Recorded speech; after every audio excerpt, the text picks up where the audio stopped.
On this week. Stop sniggering.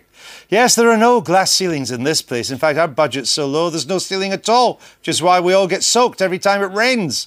Feminine qualities will not hinder you if you want to do well on this show. Just look at Michael's success. Oh, yes, and Diane's too. And I'm all in favour of powerful women. I work for them. The stronger, the better in my book. But does the great leader, if he still is the great leader while we've been on air, agree? After the resignation this week of 2 female cabinet ministers and 2 other prominent Labour women MPs, we're putting girl power in the spotlight.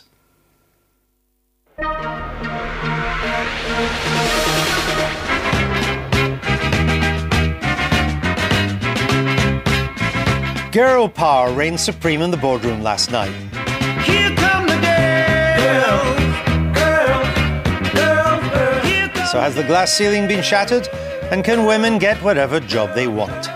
The boss of M&S thinks so. He says that girls have never had it so good. But what about here in Westminster?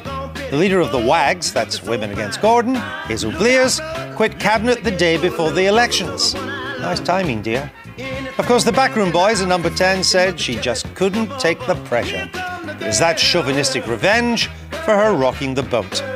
And remember last autumn, when the plotting against Brown began, it was the sisterhood that showed the cojones. So why the hate from the girls for our great leader? Mind you, gender equality on the other side isn't much better. There's not much Tory totty round the Tory top table. So is it just in Westminster where the glass ceiling is still standing? Or are women still being held back in the wider world?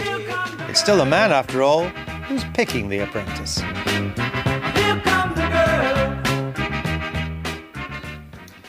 And we're joined by Jackie Bramble from Loose Women. Welcome to This Week. Thank you very much. Interesting night to be here. It certainly is a quiet night, as usual. Yeah.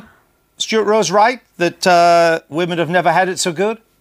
I think women have never had it so knackering, actually. They're exhausted. I think women are exhausted, and whether that's expectations that are placed on themselves by the wider opportunities available or by society in general, or whether we've become so entrenched into being a 2-income family nation. I don't think the average woman, and I'm not talking about those wonderful women we saw on The Apprentice who don't have children, who are full steam ahead, have amazing talent, drive, and they can be ambition. Completely focused on what they want to do. Completely focused, as a man would be. And all power to them. What I would be very interested to see is we come back in a few years when perhaps they've married their high-flying husband and decide to have children. What then happens to their career? Because it's not a complaint, but the reality is, for the average woman, and again, not those high-flying types, if you work in a hospital or a shop or behind the counter in a bank, when a woman becomes a parent, her career either goes into hibernation or certainly slows down or it screeches to a halt. When a man becomes a parent, the career doesn't really falter. What you're saying is that part of the glass ceiling is that it's tough to be a wife, a mother, and have a career.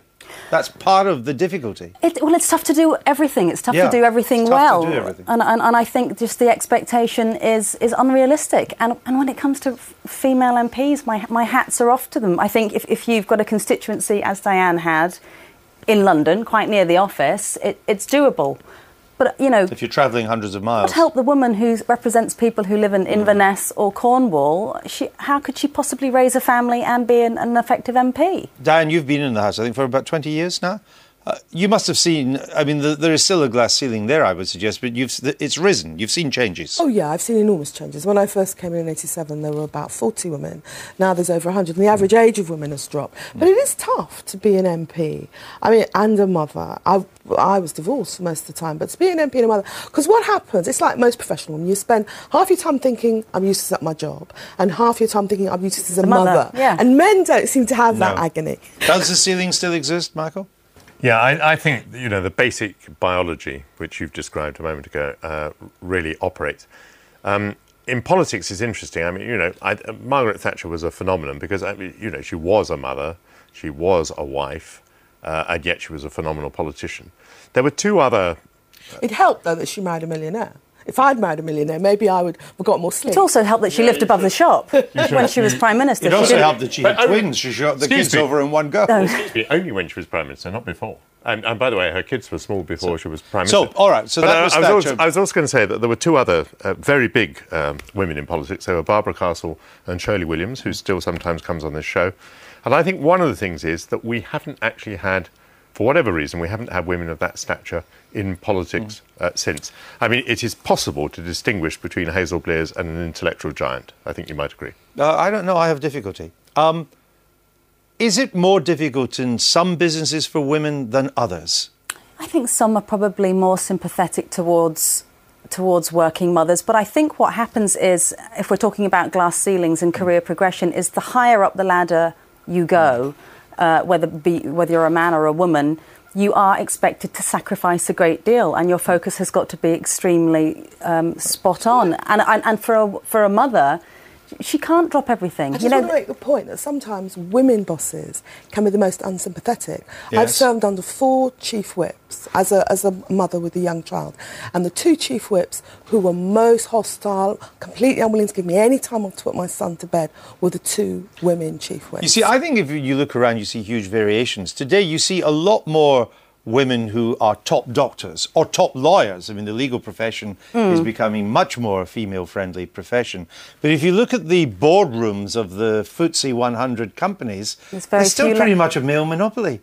Absolutely. Well, I think there's probably, other issues surrounding that, in that people tend to hire people like them. So if it generally tends to be middle-aged white men in the boardroom, they tend to generally hire middle-aged white men.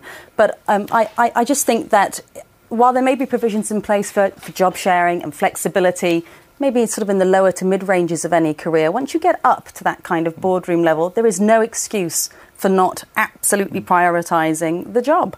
What is to be done? What would make it? Because there's still huge swathes of top positions in this country where there are very few women. And yet women are increasingly more educated with more opportunities. So what is to be done to break that ceiling?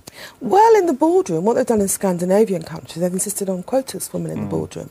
And the problem with quotas, they're very problematic. But they get you over a hump in a way, because until you have a critical mass of women somewhere, the women that do get in feel under tremendous pressure. Do you think women are especially hostile to Gordon Brown?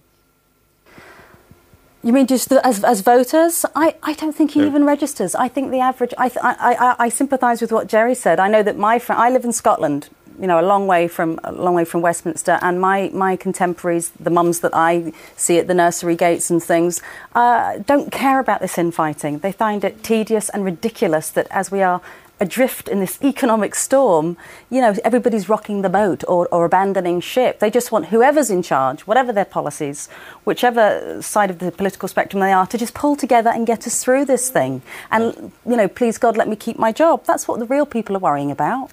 Well, with this outbreak of common sense in the studio, we're going to have to bring it to an end. Jackie Brambles, thanks for being on the programme. Thank you.